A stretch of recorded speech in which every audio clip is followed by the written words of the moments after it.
გამარჯობა, დღეს ექიმის ქრონიკების სტუმარია ნინო ხელაძე, ბავშვთა ენდოკრინოლოგი პედიატრი. ნინო, მოგესალმებით. დღეს ჩვენი სასაუბრო თემა არის ჭარბი წონა ბავშვებში. რამ განაპირობა ასეთი ზრდა ჭარბი წონის ბავშვებში, რა მიზეზებით არის ეს გამოწვეული? მოგესალმები ნინო, დიდი მადლობა მოწვევისთვის. ჭარბი წონის პრობლემა ეპიდემიის სახე მიიღო უკვე მთელ მსოფლიოში, რა თქმა უნდა ჩვენს ქვეყანაშიც და ამისი მთავარი მიზეზები, რა თქმა უნდა, არის არაჯანსაღი კვება, არაჯანსაღი ცხოვრების წესი, ეკრანთან გატარებული ძალიან დიდი დრო და ფიზიკური დატვირთვის ნაკლოვანება ყველა ასაკის ბავშვსა და მოზარდში. რა გართულებებთან არის ასოცირებული ჭარბი წონა ბავშვებში? ჭარბი წონა და სიმსუქნე არის მძიმე ქრონიკული დაავადება, რომელსაც აქვს ბევრი გართულება ყველა ორგანოთა სისტემის დაზიანებით. პირველ რიგში ეს არის მეორე ტიპის დიაბეტის განვითარების მაღალი რისკი, არტერიული ჰიპერტენზია, ანუ მაღალი წნევის განვითარების რისკი, ღვიძლის ცხიმოვანი დაზიანების, სახსრების, ფსიქოლოგიური პრობლემები და ასე შემდეგ. ნინო, განსაკუთრებული ზრდა ჭარბწონის გადაფიქსირდა პანდემიის შემდგომ პერიოდში. რა როლი ითამაშა პანდემიამ ამ სტატისტიკურ მონაცემებთან დაკავშირებით? პანდემიამ ითამაშა ძალიან ცუდი როლი. მეორე პანდემია, როგორც გითხარით, დაემთხვა სიმსუქნის და ჭარბი წონის ბავშვებშიც, მოზარდებშიც, მოზრდილებშიც. მომართვიანობა პანდემიის შემდგომ ძალიან გაიზარდა, იმიტომ რომ ყველა იყო სახლში, არ მოძრაობდა და ჭარბად მიირთმევდა საკვებს.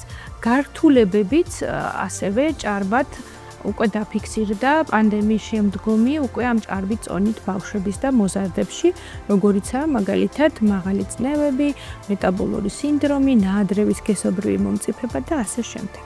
როგორ ხდება შეფასება ბავშვის ჭარბწონასთან დაკავშირებით?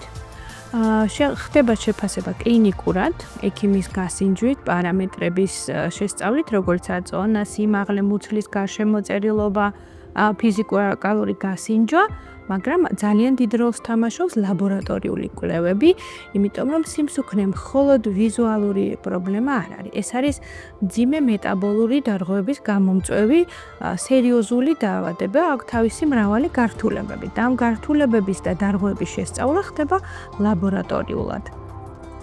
რას უნდა მიაქციოს მშობელმა ყურადღება იმისთვის, რომ დროულად მიმართოს პედიატრს? უნდა მიაქციოს ყურადღება ყველა ვარიანტში წონის სწრაფ მატებას, არაჯანსაღ ცხოვრების წესს, არაჯანსაღ კვებას და აუცილებლად ყველა ბავშვი მინიმუმ 1 საათი დღეში უნდა იყოს ფიზიკურად დატვირთული.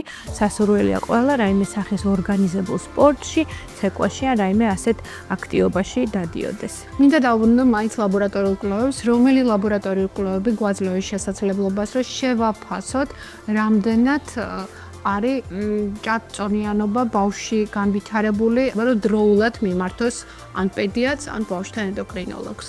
საბაზისო კვლევები ჭარბი წონის და სიმსუქნის დროს არის სისხლში გლუკოზის და ინსულინის შესწავლა, ლიპიდური ცვლის სრული სპექტრის შესწავლა, ასევე ღვიძლის ფუნქციების საბაზისო კვლევები. ასევე ხშირ შემთხვევაში თან ერთვის ფარისებური ჯირკვლის დისფუნქციაც და აუცილებელია თირეოტროპული ჰორმონის და თავისუფალი თიროქსინის დონის განსაზღვრად სისხლში. ეს ყველაფერი უნდა აუცილებლად მოხდეს უზმოდ.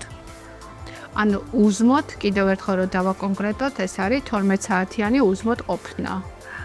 პედიატრიულ ასაკში შესაძლებელია სკოლამდელ ასაკში და დაახლოებით 10 წლამდე 8 საათი უზმოდ იყოს მისაღები. ოღონდ უზმო კარგად უნდა ესმოდეს მშობელს, რას ნიშნავს, შესაძლებელია მას საკვები არ მიუღია და ხშირად ამბობენ, რომ ჩაიდალია, რომელშიც შაქარი იყო. არაფერი საკვები და არც სასმელი არ უნდა ქონდეს მიღებული. რა რეკომენდაციებს მისცემთ მშობლებს წონასთან დაკავშირებით და როგორია პრევენციული ღონისძიებები?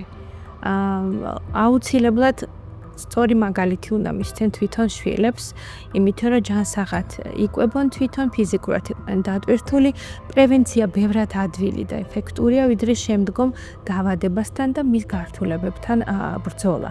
ჩასახვის პერიოდიდანვე იწყება ამ პრობლემის პრევენცია დედის ნამატით, წონის ნამატით ორსულობის პერიოდში, აქედანვე განისაზღვრება ბავშვის რისკები. და აი დაგეგმიდან, ოჯახის დაგეგმიდანვე უნდა იყოს მშობლები ორიენტირებული შვილის ჯანსაღ მომავალზე. მადლობა სტუმრობისთვის, მაყურებელს შევახსენებ, ჩვენი სტუმარი იყო ნინო ხელაძე, ბავშვთა ენდოკრინოლოგი, პედიატრი. დამატებით კითხვებისთვის მოგწერეთ კომენტარებში.